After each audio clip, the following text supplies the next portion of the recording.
Hai guys, saya Cici. Hari ini aku pengen sharing tentang pengalaman hidup aku di zaman SMP, ya tahun-tahun 90-an kayak gitu lah.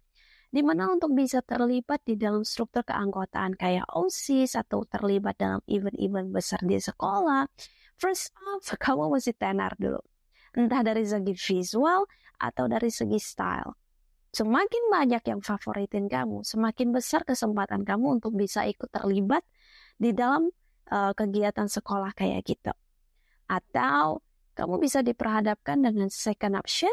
Opsi yang kedua adalah menjadi seorang peniru. Kamu tiru gaya bicara mereka, tiru cara berjalan mereka, tiru cara bergaul mereka. Di saat kamu udah klop, kamu juga punya kesempatan yang sama untuk bisa ikut terlibat di dalam kegiatan-kegiatan di sekolah.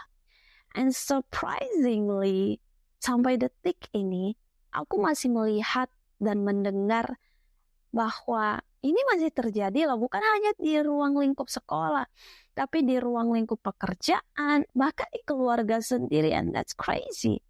Dan pesan hari ini yang aku pengen sampaikan adalah, jangan pernah menjadi orang lain yang sama sekali bukan diri kamu, hanya untuk sebuah penerimaan.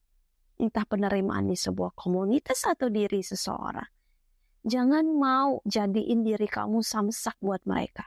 Di mana mereka bebas ngelakuin apapun ke kamu dan kamu cuma bisa menerima aja. Hanya karena untuk memvalidasi ego kamu biar gak dicemooh orang. Not at all.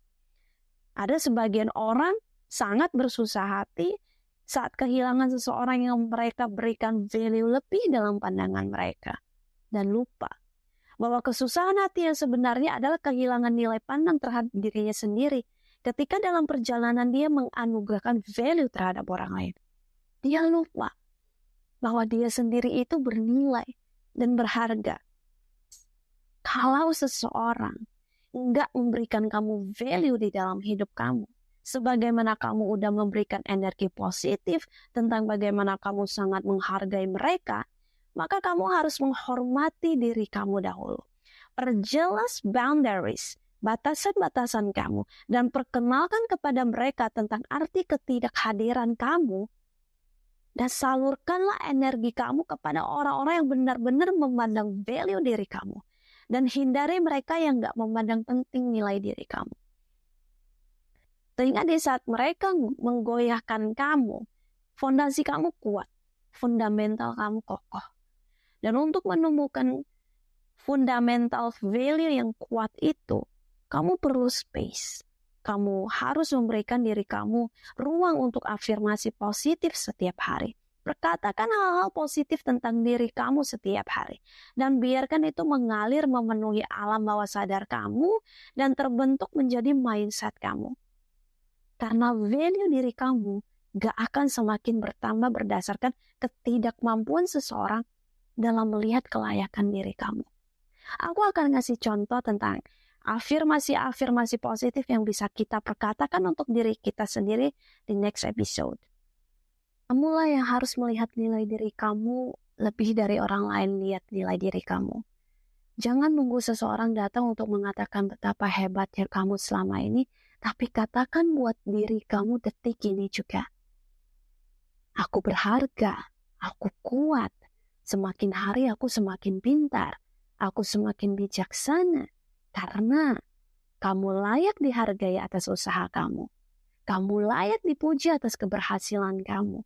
Kamu layak menerima maaf dan meminta maaf atas kesalahpahaman yang ada. Kamu layak atas kesempatan kedua dari kegagalan kamu hari ini. Kamu layak mendapat semangat yang mulai pudar dari hasil yang belum terlihat hingga saat ini. Dan masih banyak hal-hal yang layak kamu dapatkan sebagai seorang manusia berharga. You are valuable. Kamu berharga. Kamu bernilai. Dan satu hal yang perlu kamu tahu, bahwa orang yang berproses dalam mengokohkan nilai dirinya gak selalu menjadi pribadi yang eksis. Dia gak bisa jadi maha hadir di sana-sini. Kamu harus selektif dalam memilih dengan siapa kamu menghabiskan waktu kamu. Pilihlah orang yang memilih kamu, bergaulah dengan orang yang juga memvalue diri kamu. Karena penyebab seseorang gak bisa menentukan value diri dia adalah dia terus berusaha mempertahankan hubungan dengan orang-orang yang gak memperlakukan dia dengan layak secara mental.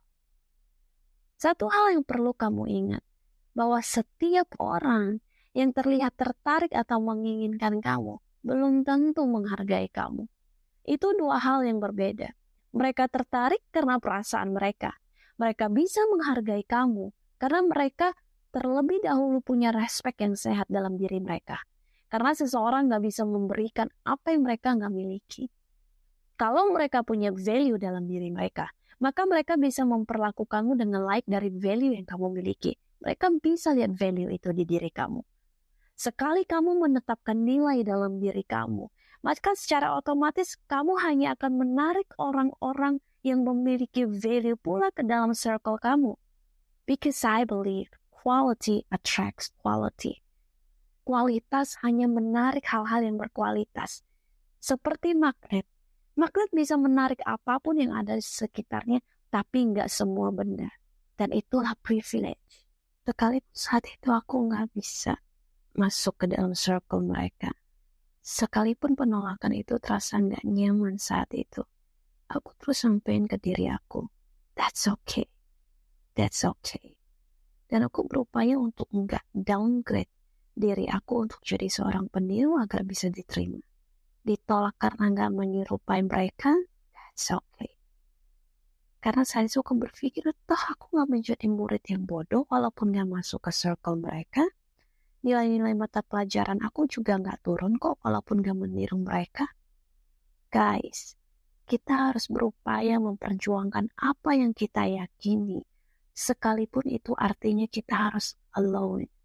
Sekalipun itu artinya kita harus berdiri sendiri. Karena pada akhirnya, keyakinan benar dan keteguhan kita yang akan membuat mereka menggapai kita. Bukan kita yang menurunkan standar supaya bisa diterima mereka. And yes, masa itu tiba. They reach me. Sekalipun aku tetap memilih menjadi diri aku saat itu. Merekalah yang harus bisa menggapai aku. Now welcome them. Kita sebagai orang baik, we welcome everyone, right? Kita welcome sama semua orang. Tapi hak kita untuk memilih siapa yang boleh tinggal dalam circle kita dan siapa yang gak boleh berada di dalam circle kita. Bukan hanya bisa menjadi anggota OSIS saat itu, tapi aku seperti mendapat sebuah mujizat batu loncatan di mana aku menjadi salah satu dari 2 murid terpilih di sekolah untuk menjadi wakil dalam kompetisi mata pelajaran bahasa Inggris antar sekolah dari berbagai kabupaten saat itu. Ada buah kebenaran yang lahir dari value yang kita pegang teguh dalam diri kita. Sebagian orang disadarkan untuk belajar menghargai seseorang saat udah kehilangan. Jadi pergilah ke tempat di mana kamu diterima, bukan ditoleransi. Karena kamu layak dikasihi, kamu layak dihargai. You are valuable. I'm sassy from to my soul. Small step every day. Thanks.